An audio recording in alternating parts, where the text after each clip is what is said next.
What's going on, everybody? Man, what a week. This has been so much fun this week. Catching up on all these Strongsville videos, seeing all the pickups. It's been like this heavy concentration of videos, of vintage cards, of card shows, of awesome additions to people's collections. That is really part of what it's all about, is adding to the collection, but also the camaraderie. And there was so much of that in so many of these videos this past week. Now, I just mentioned how much fun it is to share about our recent pickups. Well, let me say this. Starting in this video right now, for the next 9 days, and so until a week from Sunday, I will be accepting anybody's pictures if you want to upload them for the community show and tell, the midlife community show and tell episode, which is one of my favorite episodes each and every month. Now, down below, if at the end of the video when you're done watching, go down to the description. In the description, there will be a link for a Google form. It will ask you a couple of questions: who you are, what's your email address. The reason I need your email address is because if you win one of the 4 $25 gift cards to the Penny Sleever, I want to be able to get a hold of you, get that information over to Isaac so that he can send you that gift card. Isaac was at Strongsville, had a good time chatting with him for a little bit. I know he made the rounds. He was doing some shopping, but he was also, selling some product. They really are good, but that's beside the point. So down below, you can upload your favorite pickup from the last month. Now, when you're at a card show like Strongsville or the National or the Philly Card Show, and when you're there for a couple of days, right? And when you're spending all this time in this heavy concentration of cards, some things seem to take focus. I think all of the conversations and all of the looking at cards and all of the talking to dealers and seeing purchases, like things that you thought were true, you get confirmation that they're true. And for me personally, I felt like there were two things that I walked away from the Strongsville experience, and that's really what it is an experience. There are two things I walked away with that I thought were true, and it was absolutely confirmed that indeed it's true. Now, what are those things? Well, that's what this video is going to be about. It's not really about Strongsville as much as it is about the things that became clear to me in the Strongsville show trip.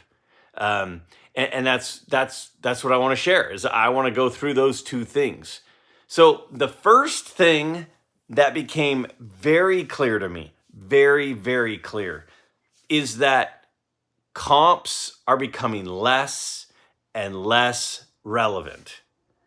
I mean, I know, see, and a lot of us go, of course, it's buy the card, not the grade, Greg. It didn't always used to be that way. It used to be that a grade, the comps with the grades were very tightly packed. It's you might have a little bit more for, a really well-centered card, but it was kind of like people just went with whatever the grade was as the value. If you looked at comps, they were all close to each other. That is changing. And I think we all kind of know that eye appeal is becoming more of a thing, but it's not just eye appeal. It's like the actual quality of the card. And in a lot of cases, the higher quality card, even if it has the same grade, is becoming more desirable. And I wanted to show you, because there were two perspectives. One, when I was buying cards and pulling comps and looking at values and what's the fair price to offer on these cards, it became clear. But also from the dealer's perspective, there were a couple of experiences, a couple of conversations, a couple of things I watched happen and I was a part of, where it was very clear that the top dealers they pay attention to grade for sure, obviously, but they will absolutely ignore the grade when the card clearly presents better than it. So I wanted to use some actual examples. So I want to first just show you some of those examples, show you recent comps of those cards, see what I'm talking about. Because it's one thing to anecdotally say, oh yeah, I mean, cards that have good eye appeal, cards that are better centered, cards that look undergraded are selling for more. It's another thing to actually see the data that supports it and to actually see purchases happening in real time in front of your face that prove that to be true. I really, really think that you're going to find this interesting. These examples are all from this card show, this experience that I personally witnessed. And yeah, it is definitely one of these things where if you are strictly only buying based on comp history, purchase history, sales history, and someone is going way above comps and you go, man, I bid over the previous comps. I'm telling you, I really think the savvy collector and the savvy dealers right now are going well above comp to score the card that is worthy of the additional money, because the grade does not tell the whole story. And that's a good thing for us collectors. It's a good thing that some of the power is going back to us and us using our eyes instead of just whatever that particular grader deemed that card to be that particular day when they put a number and assigned it to the card. This is a good thing. So this was my first big takeaway. Take a look at these examples, which I found extremely interesting.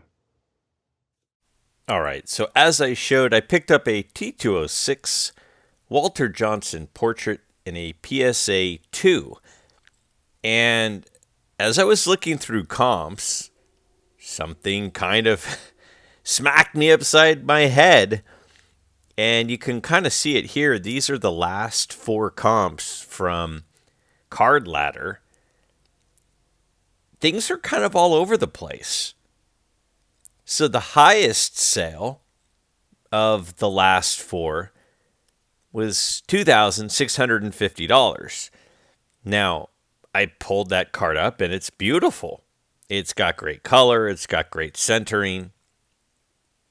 It's worth every dime. I think the person got a great deal.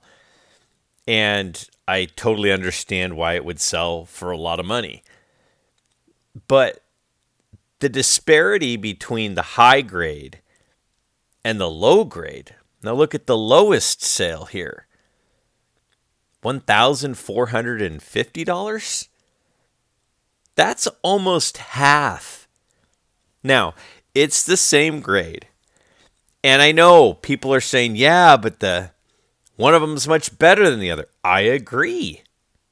And I don't have any problem with one selling for twice as much as another in the same grade, and there being over an 80% difference in what they sold for.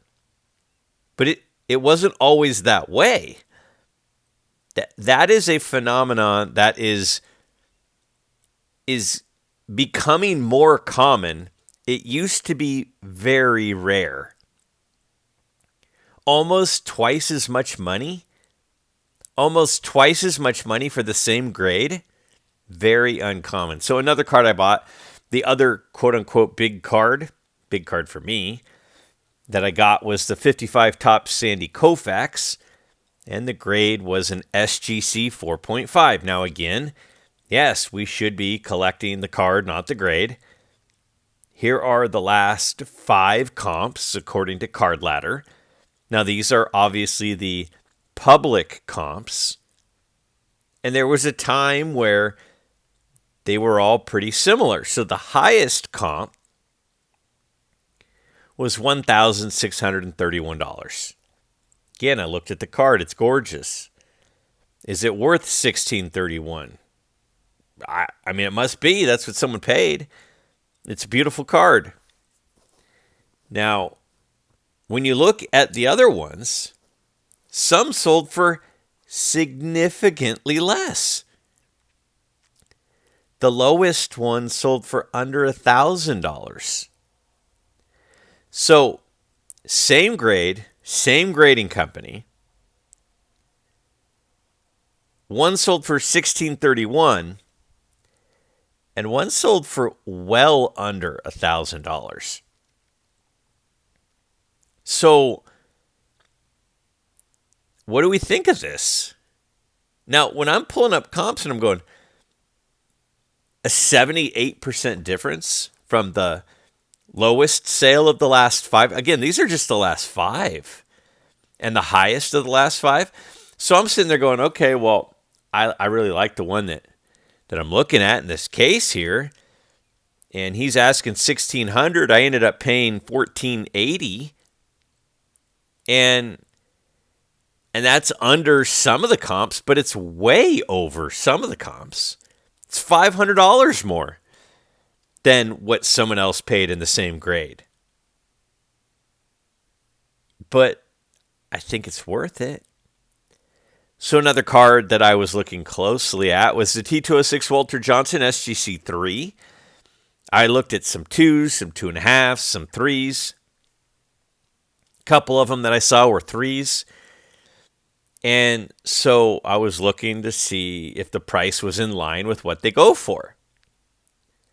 Well, one of the last 5, according to Card Ladder, sold for $3,840. I have no problem with that. I pulled that card up, and it was beautiful. It was a beautiful card. But when you look at what some of the other ones sold for, it's so much less. If you found one that you liked and it was $3,850, would you say, I can't go above the highest comp?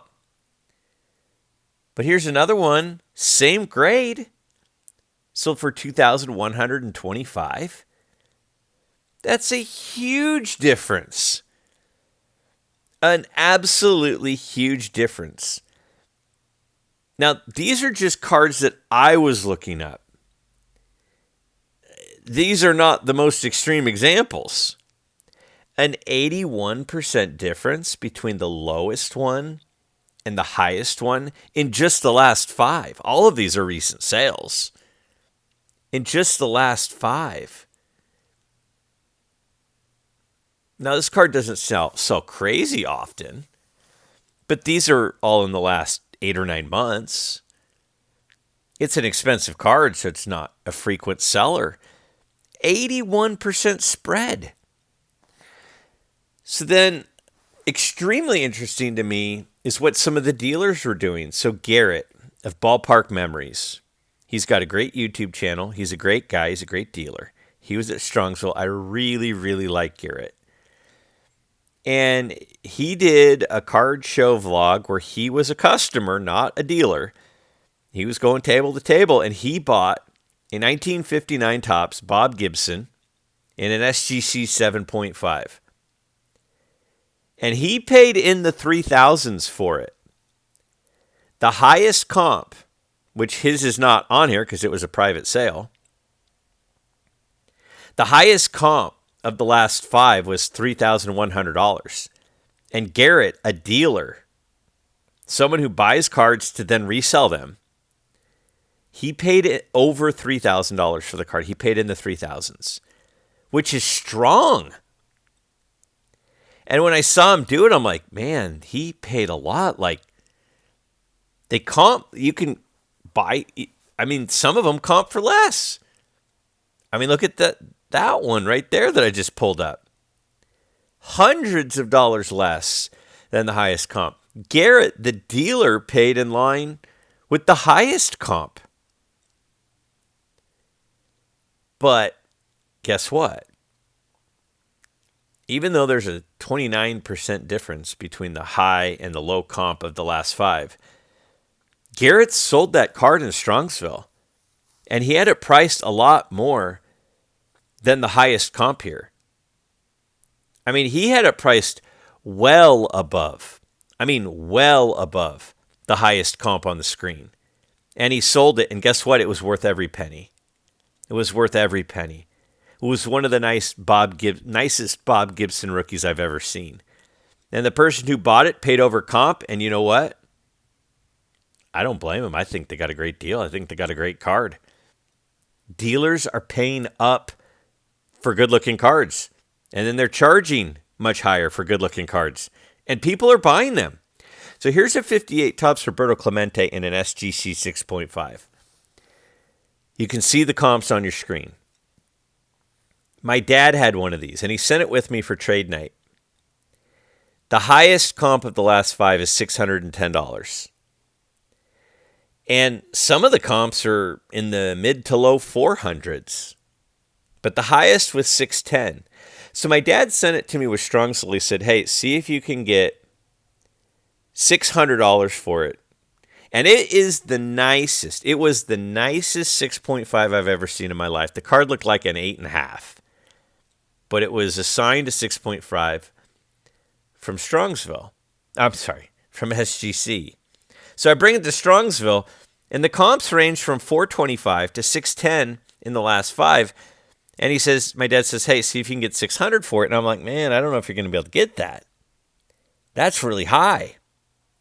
So I put it out in trade night, the 4 collectors trade night. It sold in the first 5 minutes for $600. There's a 44% difference between the highest and the lowest. That's a huge difference. It sold in the first 5 minutes for $600, which is the high end of the high comps. And it sold to Stan of Stan's Vintage Sports Cards, a dealer. A dealer paid $600, high-end comp. You know why? Because it looked like an 8 or a 9. Dealers are paying up for really nice copies of cards. And things have changed. It's not like it used to be. Oh, I mean, those cards, dealers were paying over comp. Dealers, the people who do this for a living, the people who they make money from buying cards at one price and selling it for more, they are buying it. The wholesale price on a really nice card is above comp because they know that the retail price of those cards is above what people think that it is. See, when you see some of these things happening in front of you, because that's the other thing about comps, is comps are just what are public sales. What are the eBay sales, the REA, the Golden, the Greg Morris, whatever it is. But there are deals that are happening live, in person, cash, private deals that are happening where people are going above comp. When I saw Garrett down at the Arizona show pay full comp, if not full high comp, on that Bob Gibson, I was like, man, I totally get it, but he knew.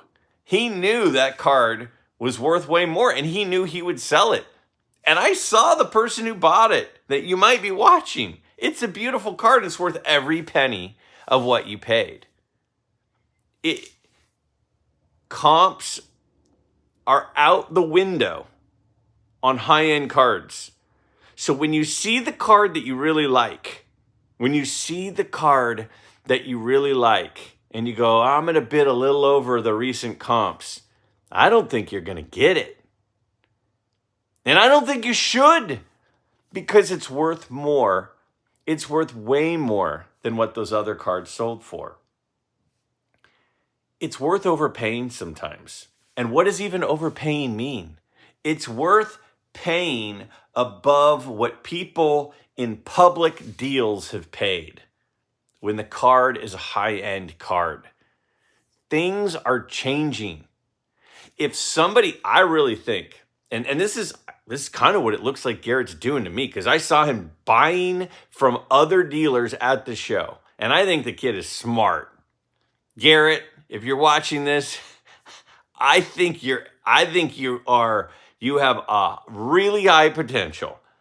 But what he was doing is he was going and buying cards at comp that looked spectacular for the grade, because he knows people will pay above comp for them, because savvy collectors want the card that looks great, even if they're paying more than whatever Card Ladder says or whatever Market Mover says or whatever VCP says. That's what's happening. So paying full comp or above it for a great looking card, things are changing and it's time to adapt, because that's what I think people that are getting some gems in their collection are. Just my take. Now, the second thing that blew me away, that I knew was a thing, I knew how great this community is. I knew how great you all are. I have always felt the love from Midlife Nation. I've always felt the love from other YouTube channels and people on YouTube. I've always felt a lot of love. And don't get me wrong, it's not 100% of the people. It's not 100% of the people that are watching this right now that are fans of mine, which is okay. If you're pleasing all of the people all of the time, something's probably wrong. There's always going to be a percentage, and that's okay. And I've always felt the love. You guys send me nice gifts. You write me nice messages. People message me on emails.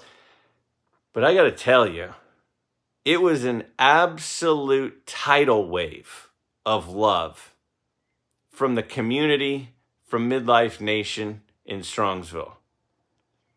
I had so many people come up and say hello. So many people come up and introduce themselves. So many people come up and we take pictures. Some of the times I asked the people to take the picture with me. Some of the times they asked to take the picture. So many people came up and gave me a gift, a card that they brought with them because they thought I would enjoy it. And whether it's a card that I would have seen in a case and purchased or not is irrelevant. The fact that anybody said, I hope I see Greg, and if I do, I want to give him this. That is something that we can't take for granted. The thoughtfulness is always going to be more important than the item itself. And I got some really cool items. Now, when I get things sent to me, I like to shout out the person who sent it to me. But in this case, I got to thank people to their face. When people handed me the card, I got to thank them one-on-one. I got to say, oh my gosh, this is so great. Thank you so much for thinking of me. So some of the names I'll use if it's somebody that a lot of you would know. Some of the times I'll just share the gift. Also, it's one of those things where if I attempt to run through the entire list of names, then the one person that I forget, for the next 6 months, I won't be able to sleep at night. Literally, because that's how I'm wired. I want to show you some of the stuff that was given to me and the amazingness that is this community. And I want to talk about it. And stick around. Stick through the whole gifts. And if there's something that you're getting a little bored, fast forward a little bit. But I want you to hear what I have to say after I share those. Let's take a look at some incredible gifts that were given from all of you. So again, some of these I'll talk about who it's from, some I won't. Mostly if it's somebody that you all know. Now this card is a beautiful out of 25 orange refractor. Bowman Chrome first of my guy Matt Manning. That was given to me from Darren of Return to Collecting. He gave that to me at breakfast on Friday. Beautiful. Awesome card. Now this, if you don't watch Scott Reindeer Studios videos and watch his art, he's incredible.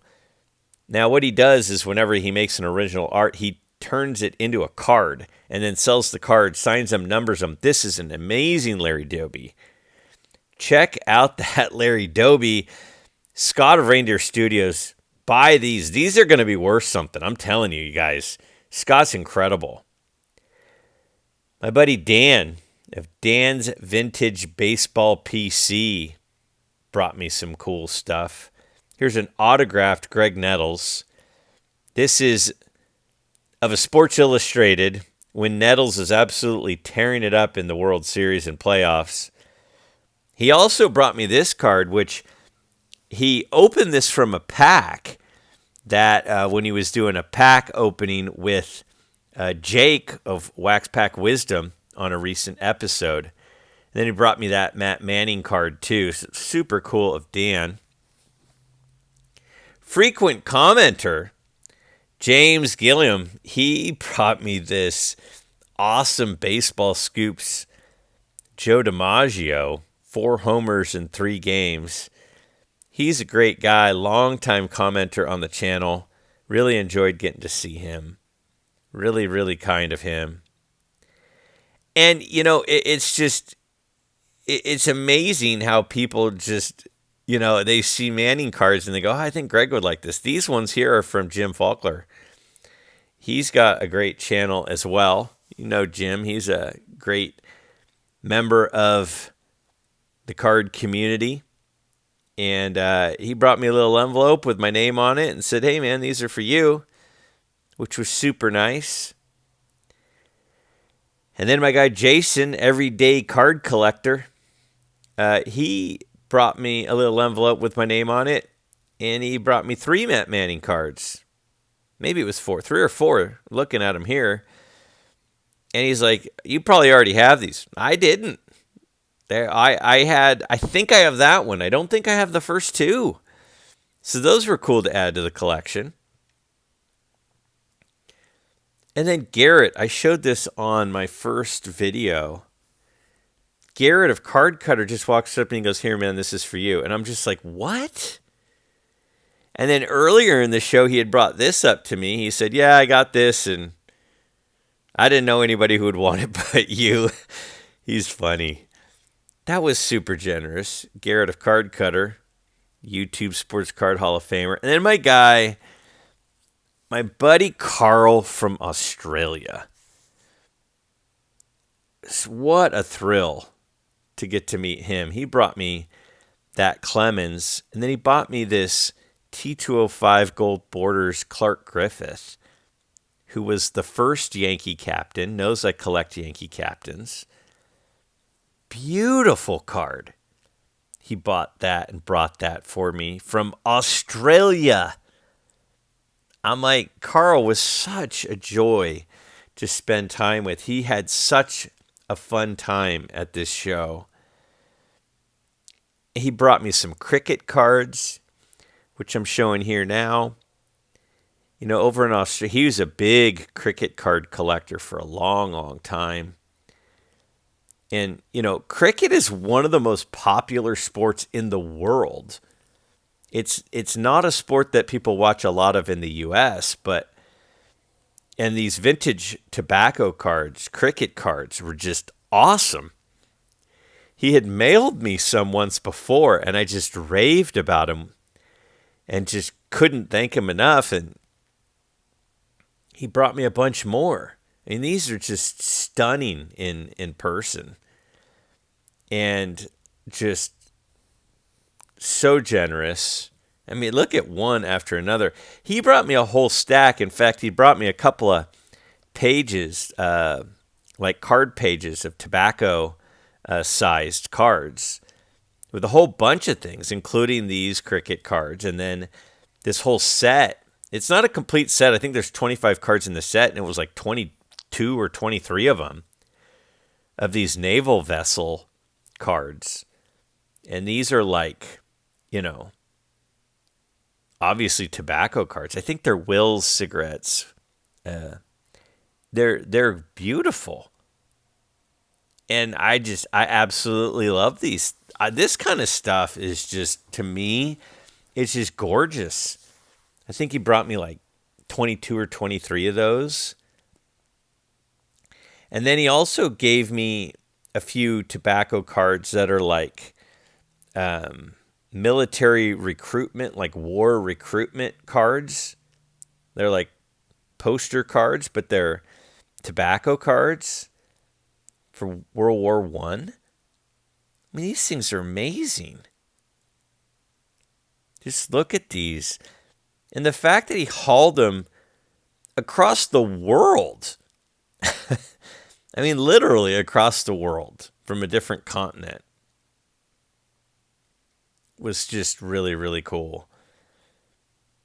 We had multiple countries represented, multiple continents represented in this show. And the gifts, I mean, really incredible. And I mean, there's a lot more too. So then a guy, Brian, who actually apparently doesn't live that far from me, he brought a box of 86 Donruss to open. He said, I thought it'd be fun because, the Conseco is in your logo. And so he handed me a stack of cards and a bunch of us sat around a table and opened them. He pulled 2 Consecos and he handed one to me and he goes, I want you to have it. And then I pulled that Cecil Fielder, which I think I might send via TTM. Then Rob, Cash Cards. Really, really good guy. Really enjoyed meeting him. Didn't recognize him because he never shows his face. He came up and introduced himself, and then I recognized his voice. He gave me that Nicholas card. And then he gave me a little pack of it had this sticker in it. And then he had a few other Manning cards as well, including this refractor. And it's just, again, it's just the thoughtfulness. Like, it's not even about what things are worth, even though some of these stuff that I'm showing here has got some value to it. But here's a nice autographed card of Matt, Prism rookie card. And I mean, I'm just thrilled to put these in my collection. So there's a beautiful card there. And again, those were from Rob of Cash Cards. Just such nice people. And then Tim, really nice guy, viewer. Tim, he brought me a few things. One of the things he brought me was this Gale Sayers item, which is just awesome. Knows I love Gale Sayers. And people just throughout the show were coming up handing me stuff. This was at trade night. David Musari, he comes over. He goes, I got these 2 Clemens cards. Want to trade for something? And I'm like, I've got 1 card left. It was a O-Pee-Chee Gretzky All-Star card. And I was like, you can have this for those. He's like, all right. And it's just throughout the show, just people were coming up and going, hey, I brought something for you. I didn't have this Manning. It's got the gold stars. Just people come up, hi, nice to meet you. Love the channel. Want you to have this Clemens card. I'm like, really? You brought that for me? It's just so nice. I don't think I had this Clemens card, actually. And I didn't have that Manning card with the gold stars. Look at this. A Greg Nettles card in a PSA 10, recently graded. Again, just every time I turned around, people would stop me and say, hey, Greg, I brought something for you. I mean, look at this Gale Sayers card. And the thoughtfulness. I mean, you guys know what I like. Gale Sayers, Greg Nettles, Matt Manning, Roger Clemens. Look at this card. It's Kmart Clemens in a PSA 8 grade. Just such a cool. I mean, I remember all these cards as kids. Look at this. Another Nettles is an Expo, the Spawn. I talked about cards with dogs.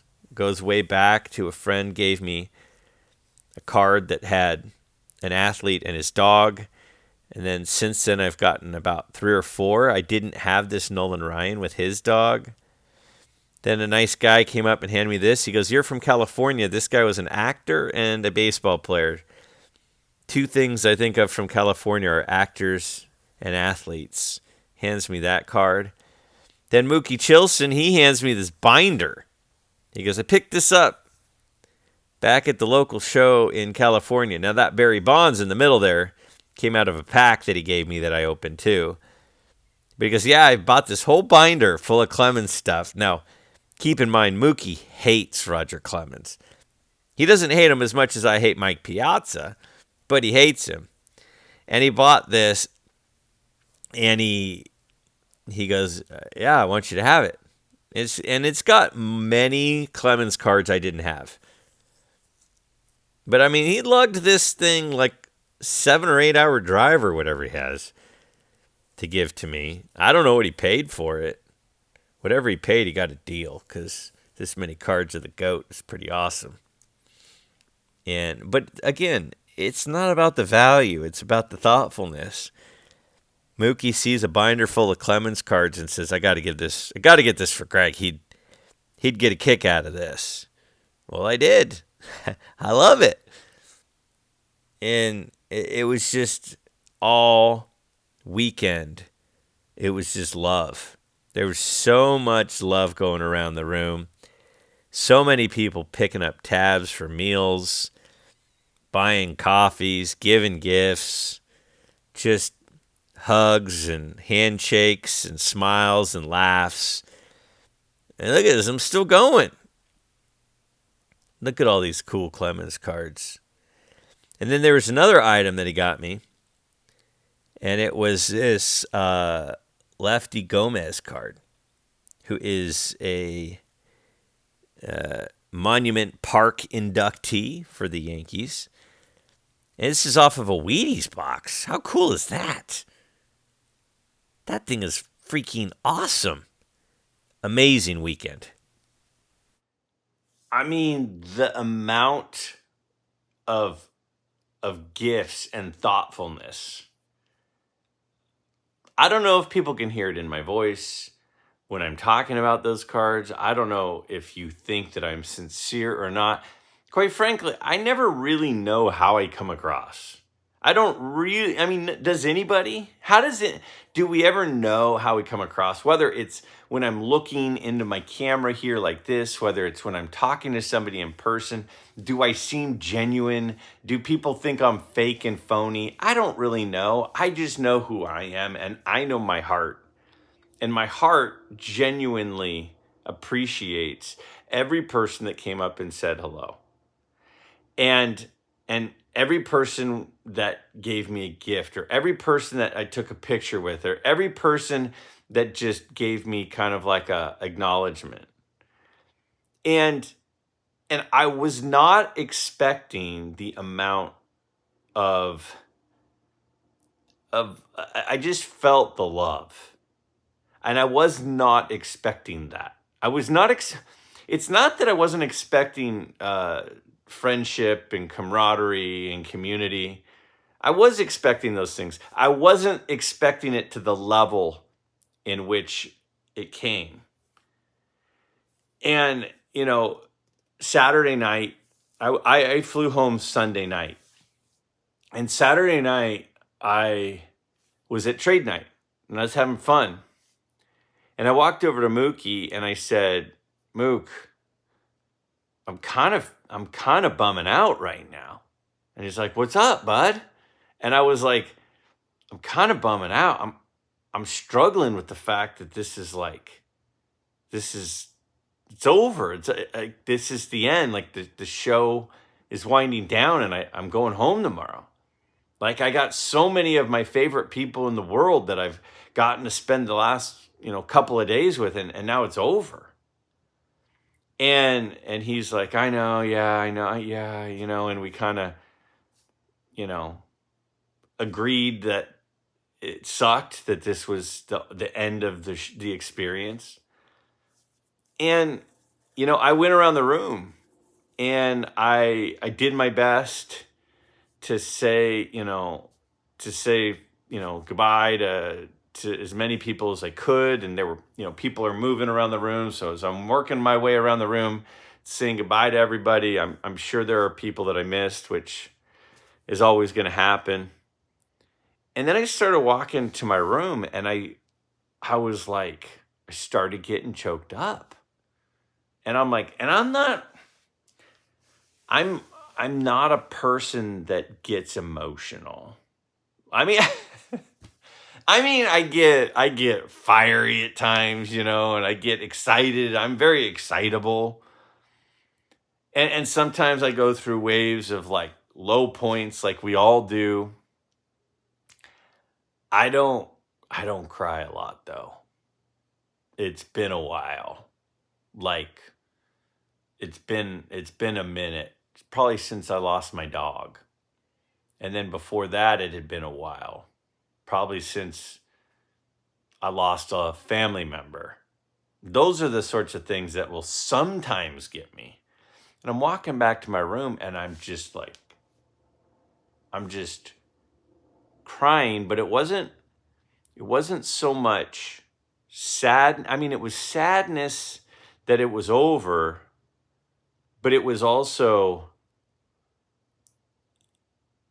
after feeling so much love from so many people for 2 or 3 days. It was an overwhelming thing. And, all these people who talk about, oh, the community's great, it's so awesome. And people I've been watching tons of videos. Can't wait for next year. I'm definitely going back. It's great. It's just hard to describe. It's really hard to describe. But I absolutely felt love from people who don't have to love me. Like, my family kind of has to love me and put up with me. None of you do. None of you have to like me. None of you have to put up with me. I was around a bunch of people who were around me by choice. And I felt the love. And the takeaway as I go back to my room is I've got some really great friends, and I've got some really great people that I've met in this YouTube experience. It's really pretty overwhelming. And I knew it was a great community, but man, it smacked me upside my head on Saturday night as soon as it was coming to a close. Everybody out there who came up and said hello, who didn't, but thought about it, who handed me a gift, who showed some of that love to me, it means more than you guys know. It genuinely means more than people realize. And it meant a lot, and it means a lot. And I didn't realize how much I appreciated this community until I was completely immersed in it for a couple of days.